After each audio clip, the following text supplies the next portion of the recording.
Kalau kita terseret pada setiap kemunculan reaksi-reaksi batin itu, kita jadi seperti boneka yang dijomplangin ke sana ke sini.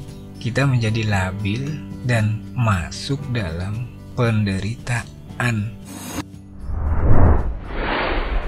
Salam sejati, Rahayu.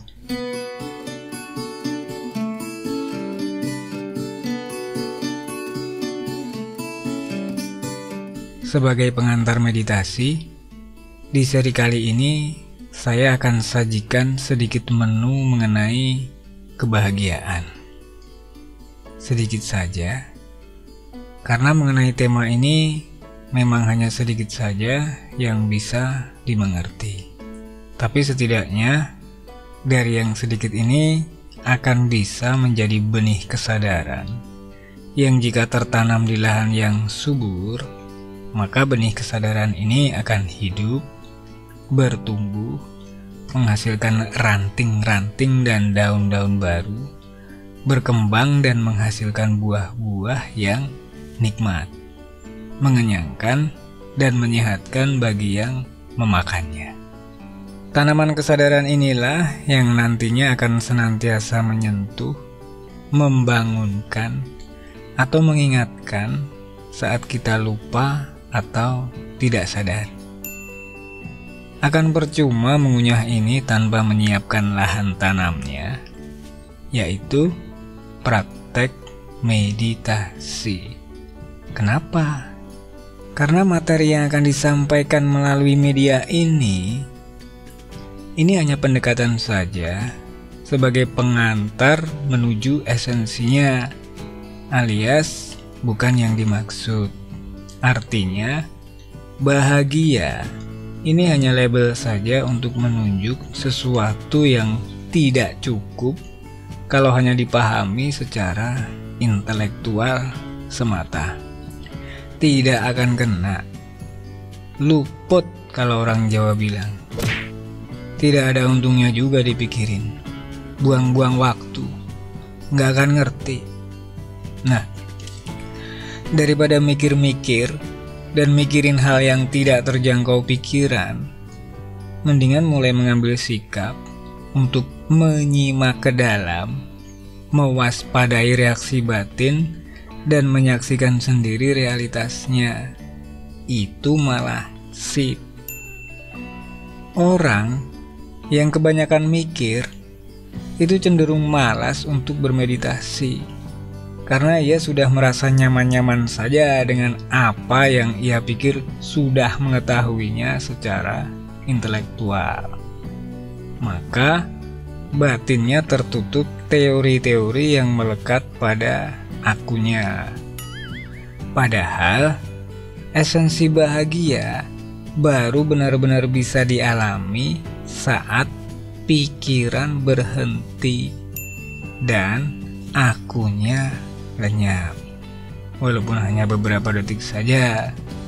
Maka para pemikir atau para penimbun teori ini hanya bisa sadar kalau akunya hancur, hanya bisa bahagia kalau egonya hancur. Orang yang tidak bahagia bisa terlihat seperti orang yang bahagia, karena tidak ada ciri-ciri orang yang bahagia. Yang tahu ya cuma dirinya sendiri. Wang sinawang kalau orang Jawa bilang. Sama halnya, tidak ada ciri-ciri orang yang sadar. Orang yang tidak sadar juga bisa terlihat seperti orang yang sadar. Yang tahu ya cuma dirinya sendiri. Mereka yang mengalami sadar mungkin tidak bisa menceritakannya secara teori, tapi itu tidak penting. Yang terpenting adalah kesadaran itu membebaskan mereka dari penderitaan. Mereka bahagia. Nah, tidak sedikit orang menganggap bahwa bahagia itu adalah kondisi perasaan yang menyenangkan, memuaskan, menggembirakan, Misalnya, dapat duit banyak, bahagia. Diterima kerja, bahagia. Dapat jodoh, bahagia. Dapat ini, dapat itu, bahagia. Bisa ini, bisa itu, bahagia. Bukan. Bahagia bukan itu.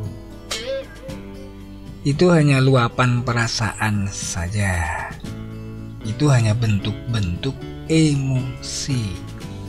Singkatnya, bahagia itu bukan perasaan. Perasaan-perasaan menyenangkan itu hanya dipakai sebagai pendekatan saja dari realitasnya. Karena bahagia itu di wilayah yang tidak terjangkau pikiran. Karena tidak terjangkau pikiran, maka dibutuhkan pendekatan secara fisik untuk bisa dipahami pikiran.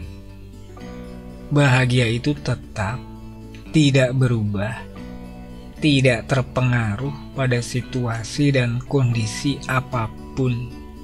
Sedangkan kita tahu bahwa perasaan senang, kepuasan, atau kegembiraan itu merupakan reaksi batin yang tidak tetap.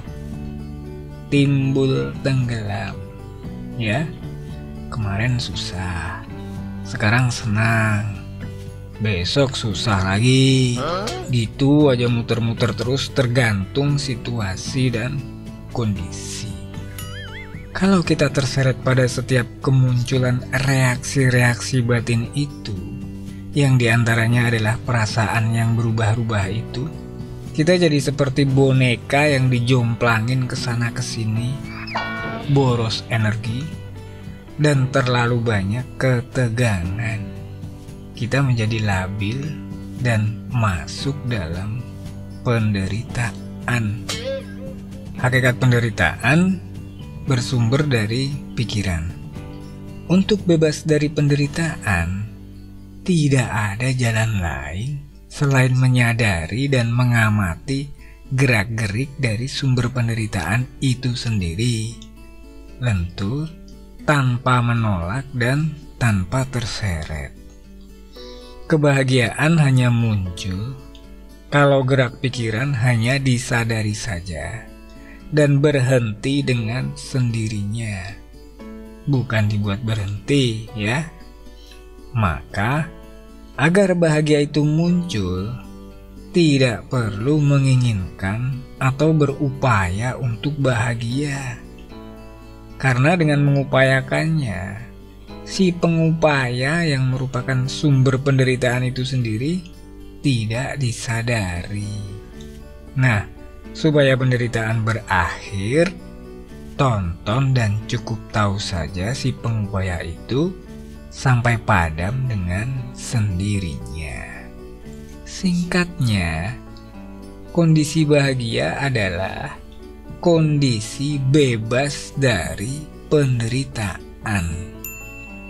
Kondisi bebas dari penderitaan adalah kondisi di mana pikiran berhenti dan aku lenyap. Selama pikiran tidak berhenti, penderitaan selalu membayangi. Kalau pikiran berhenti dan si aku lenyap, di situ ada kebebasan, ada kebahagiaan. Dalam arti yang sesungguhnya, bahagia itu ya sadar itu sendiri. Anda bisa mengganti istilah bahagia menjadi sadar, sama saja. Sadar itu berarti bebas dari ketidaksadaran. Bebas dari ketidaksadaran berarti bebas dari kegelapan. Bebas dari kegelapan berarti terang. Nah, terang itu hidup. Hanya yang bebas dari kegelapan yang benar-benar hidup. Singkatnya, sadar itu ya hidup itu sendiri. Maka bahagia itu ya sadar itu sendiri, ya. Sampai di sini sedikitnya sudah mulai klik ya. Apa esensi bahagia? Agak kusut sih benangnya. Diurai sendiri saja ya. Semoga Anda berbahagia. Artinya, silahkan diselami sendiri. Masih bersama saya, Koko Purwo.